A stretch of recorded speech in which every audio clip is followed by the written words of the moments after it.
ఖియామత్ ఒకరోజు ఖచ్చితంగా వస్తుంది. డియర్ ఫ్రెండ్స్, ఆ రోజు ఈ లోకంలో ఉన్న ప్రతిదీ, మనుషులు, జంతువులు, దేవదూతలు, ఆకాశం, భూమి, సముద్రాలు, పర్వతాలు అన్నీ నాశనమైపోతాయి. అల్లాహ్ తప్ప ఏది మిగలదు. దీన్నే మనం ప్రళయం అంటాం. ఈ ప్రళయం రాకముందు కొన్ని సంకేతాలు స్పష్టంగా కనిపిస్తాయి. ఈ వీడియోలో మేము మీకు ఆ సంకేతాల గురించి, దజ్జాల్, హజ్రత్ మెహదీ అలైహిస్సలాం, హజ్రత్ ఈసా అలైహిస్సలాం, యాజూజ్ మజూజ్, స్వర్గం, నరకం ఇవన్నీ గురించి చెప్పబోతున్నాం. కాబట్టి ఈ వీడియోని చివరి వరకు చూడండి. మీ స్నేహితులు, కుటుంబ సభ్యులతో కూడా షేర్ చేయండి, ఎందుకంటే ఇది చాలా ముఖ్యమైన విషయం. ప్రళయం రాకముందు ఏం జరుగుతుంది?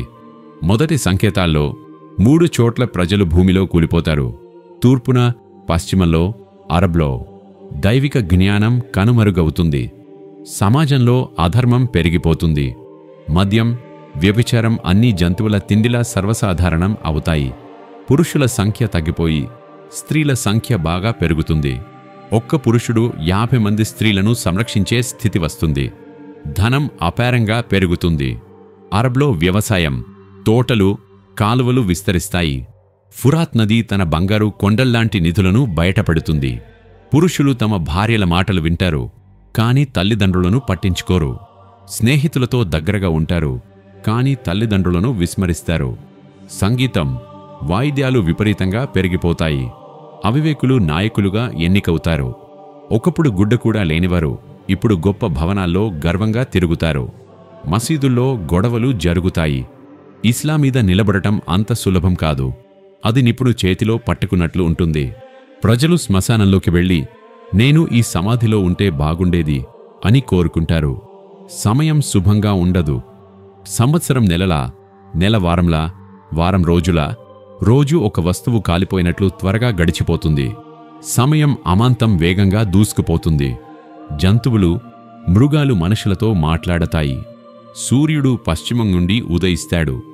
ఈ సంకేతం కనిపించగానే పశ్చాత్తాపం ద్వారం మూసుకుపోతుంది. ఆ సమయంలో ఇస్లాంను స్వీకరించినా అది ఆమోదించబడదు. ఇంకా ఒక పెద్ద దజ్జాల్తో పాటు 30 మంది చిన్న దజ్జాళ్లు వస్తారు. వారు తాము ప్రవక్తలమని చెప్పుకుంటారు. కాని నబీ సల్లల్లాహు అలైహి వసల్లం తర్వాత ఎటువంటి ప్రవక్త రారు, ఎందుకంటే నబువత్ ముగిసిపోయింది. దజ్జాల్ ఖచ్చితంగా వస్తాడు. అతను తనను దేవుడిగా ప్రకటించుకుంటాడు. అతని నుదుటిపై కాఫిర్ అని స్పష్టంగా రాసి ఉంటుంది. ప్రతి ముస్లిం దాన్ని చదవగలడు, కాని కాఫిర్కు అది కనిపించదు. అతను 40 రోజుల్లో హర్మైన్ షరీఫ్ తప్ప ప్రపంచంలోని అన్ని ప్రాంతాలను వేగంగా సందర్శిస్తాడు. ఈ 40 రోజుల్లో మొదటి రోజు ఒక సంవత్సరంలా, రెండో రోజు ఒక నెలలా, మూడో రోజు ఒక వారంలా ఉంటుంది. మిగిలిన రోజులు సాధారణ 24 గంటల రోజులు. అతనితో ఒక తోట, ఒక నిప్పు ఉంటాయి. అతను వాటిని స్వర్గం, నరకం అని పిలుస్తాడు. అతను వెళ్లే చోటికి వీటిని తీసుకెళతాడు. కాని అతని స్వర్గం నిజానికి నరకం. అతని నరకం సుఖమైన ప్రదేశం. నన్ను దేవుడిగా నమ్మండి అని ప్రజలను కోరతాడు. అతన్ని నమ్మిన వారిని తన స్వర్గంలోకి పంపుతాడు. నమ్మని వారిని నరకంలోకి విసిరేస్తాడు. చనిపోయిన వారిని బ్రతికించినట్లు, వర్షం కురిపించినట్లు, భూమి నుండి పంటలు పండించినట్లు చేస్తాడు. ఎడారుల్లో సమాధుల నుండి ప్రజలు తేనెటీగల్లా బయటకు రావడం మొదలవుతుంది. ఇలాంటి అద్భుతాలు చూపిస్తాడు. కాని ఇవన్నీ మాయలే. అతను వెళ్ళిపోగానే ఏమీ మిగలదు. అతను హర్మైన్ షరీఫ్లోకి వెళ్లాలనుకుంటే దేవదూతలు అతని ముఖాన్ని తిప్పేస్తారు.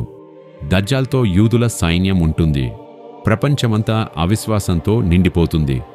ఆ సమయంలో హజ్రత్ ఇమాం మెహదీ అలైహిస్సలాం వస్తారు. ఆయన ప్రవక్త సల్లల్లాహు అలైహి వసల్లం వంశంలో హసనీ సయ్యద్గా ఉంటారు. ఇమాంగా సిద్ధంగా ఉంటారు. ప్రళయం సమీపిస్తున్న వేళ ప్రపంచం అవిశ్వాసంతో నిండిపోతుంది. ఇస్లాం కేవలం హర్మైన్ షరీఫ్లో మాత్రమే మిగులుతుంది. అవులియా, అబ్దాల్ అందరూ అక్కడికి వలస వెళతారు. రంజాన్ నెలలో హజ్రత్ ఇమాం మెహదీ కాబా షరీఫ్లో తవాఫ్ చేస్తూ ఉంటారు. అవులియా ఆయన్ని గుర్తిస్తారు. ముస్లిములను ఆయనతో బయత్ చేయమని చెబుతారు. ఆయన మొదట ఒప్పుకోరు. కాని అదృశ్య శబ్దం వస్తుంది. ఇతను అల్లాహ్ ఖలీఫా మెహదీ. ఆయన మాట వినండి, ఆయన ఆజ్ఞను పాటించండి. అప్పుడు అందరూ ఆయన చేతిపై బయత్ చేస్తారు. ఆ తర్వాత హజ్రత్ ఇమాం మెహదీ అల్లాహ్ ఆశీర్వాదంతో షాం దేశానికి వెళతారు. అప్పుడు హజ్రత్ ఈసా అలైహిస్సలాం ఆకాశం నుండి దిగివస్తారు. దజ్జాల్ షాంకు చేరుకున్న సమయంలో హజ్రత్ ఈసా దమాస్కస్లోని జామే మసీదు తూర్పు మీనార్పై ఫజర్ నమాజ్ సమయంలో దిగుతారు. హజ్రత్ ఇమాం మెహదీ నమాజ్ నడిపిస్తారు. దజ్జాల్ హజ్రత్ ఈసా యొక్క శ్వాస సుగంధంతో ఉప్పు నీటిలా కరిగిపోతాడు. ఆయన శ్వాస దృష్టి చేరే దూరం వరకు వ్యాపిస్తుంది. దజ్జాల్ పారిపోతాడు. కాని హజ్రత్ ఈసా అతన్ని వెంబడించి ఈకతో పొడిచి నరకానికి పంపిస్తారు. ఆ తర్వాత యూదులను సంహరిస్తారు. యాజూజ్ మాజూజ్ బయటకు వస్తారు. వీరు యాఫ్ బిన్నూహ్ వంశస్థులు. సంఖ్యలో అత్యధికంగా ఉంటారు. భూమిపై అల్లరి చేసేవారు. ఆకుపచ్చని ప్రతిదీ తినేసేవారు. మనుషులను, జంతువులను, పాములను కూడా మింగేసేవారు. హజ్రత్ జుల్కర్నైన్ వీరిని గోడతో ఆపివేశారు. కాని దజ్జాల్ సంహరించబడిన తర్వాత అల్లాహ్ ఆదేశంతో ఆ గోడ ధ్వంసమై యాజూజ్ మాజూజ్ బయటకు వస్తారు. వారు భూమిపై దోపిడీ, హత్యలు చేస్తారు. హజ్రత్ ఈసా దుఆ ద్వారా అల్లాహ్ వారిని నాశనం చేస్తాడు. ఆ తర్వాత మిగిలిన యూదులు, క్రైస్తవులు హజ్రత్ ఈసా మీద ఈమాన్ తెస్తారు. ప్రపంచం మొత్తం ఒకే దీన్, ఇస్లాం, ఒకే మతం, అహ్లే సున్నత్గా మారుతుంది. ఆ కాలంలో పిల్లలు పాములతో ఆడుకుంటారు. సింహం, మేక ఒకే చోట నిలుస్తాయి. హజ్రత్ ఈసా వివాహం చేసుకుంటారు. సంతానం కలుగుతుంది. ఆయన 40 సంవత్సరాలు జీవిస్తారు. గుంబదే ఖజ్రాలో ఖననం చేయబడతారు. ఆ తర్వాత దాబతుల్ అర్ధ్ అనే వింత జంతువు కోహే సఫా నుండి బయటకు వస్తుంది. ఇది నగరాలను వేగంగా సందర్శిస్తూ స్పష్టంగా మాట్లాడుతుంది. దాని చేతిలో హజ్రత్ మూసా అలైహిస్సలాం యొక్క ఆసా, హజ్రత్ సులైమాన్ అలైహిస్సలాం యొక్క ఉంగరం ఉంటాయి. ఆసాతో ముస్లిం నుదుటిపై మెరిసే గుర్తు, ఉంగరంతో కాఫిర్ నుదుటిపై నల్లని మచ్చ వేస్తుంది. ముస్లిములు, కాఫిర్లు స్పష్టంగా గుర్తించబడతారు. ఈ గుర్తు ఎప్పటికీ మారదు. ఈమాన్ తీసుకోవాలనుకునేవారు ఈమాన్ తీసుకోలేరు. ముస్లిములు ఈమాన్పై స్థిరంగా ఉంటారు. ప్రళయం సమీపిస్తుంది. హజ్రత్ ఈసా మరణించిన తర్వాత ప్రళయం రావడానికి 40 సంవత్సరాలు మిగిలి ఉంటాయి. ఒక చల్లని, సుగంధమైన గాలి వీస్తుంది. అది చంకల కింద నుండి వెళుతుంది. దీనితో ముస్లిముల ఆత్మలు విడిచిపెట్టి వెడతాయి. కాఫిర్లు మాత్రమే మిగిలిపోతారు. ఈ కాఫిర్లపై ప్రళయం వస్తుంది. కొన్ని సంకేతాలు ఇప్పటికే కనిపించాయి. మరికొన్ని రావాల్సి ఉన్నాయి. ఆ సంకేతాలన్నీ పూర్తయిన తర్వాత ముస్లిములు ఆ సుగంధగాలితో మరణిస్తారు. ఆ తర్వాత 40 సంవత్సరాలు ఎవరికి సంతానం జన్మించదు. అంటే 40 ఏళ్ల కంటే తక్కువ వయసున్నవారు ఎవరూ ఉండరు. ప్రపంచంలో కాఫిర్లు మాత్రమే మిగులుతారు. అల్లాహ్ను ఆరాధించేవారు ఎవరూ ఉండరు. కొందరు గోడకు సున్నం పూస్తూ, మరికొందరు భోజనం చేస్తూ, అందరూ తమ పనుల్లో బిజీగా ఉంటారు. అప్పుడు అల్లాహ్ ఆదేశంతో హజ్రత్ ఇస్రాఫీల్ సూర్ను ఊదతారు. ఆ శబ్దం మొదట సన్నగా, తర్వాత బిగ్గరగా మారుతుంది. ప్రజలు దాన్ని విని స్పృహ తప్పి మరణిస్తారు. ఆకాశం, భూమి, సముద్రాలు, పర్వతాలు, సూర్, ఇస్రాఫీల్, దేవదూతలు అన్నీ నాశనమవుతాయి. అల్లాహ్ తప్ప ఏదీ మిగలదు. అల్లాహ్ కోరినప్పుడు ఇస్రాఫీల్కు తిరిగి జీవం పోసి సూర్ను మళ్లీ ఊదమని ఆదేశిస్తాడు.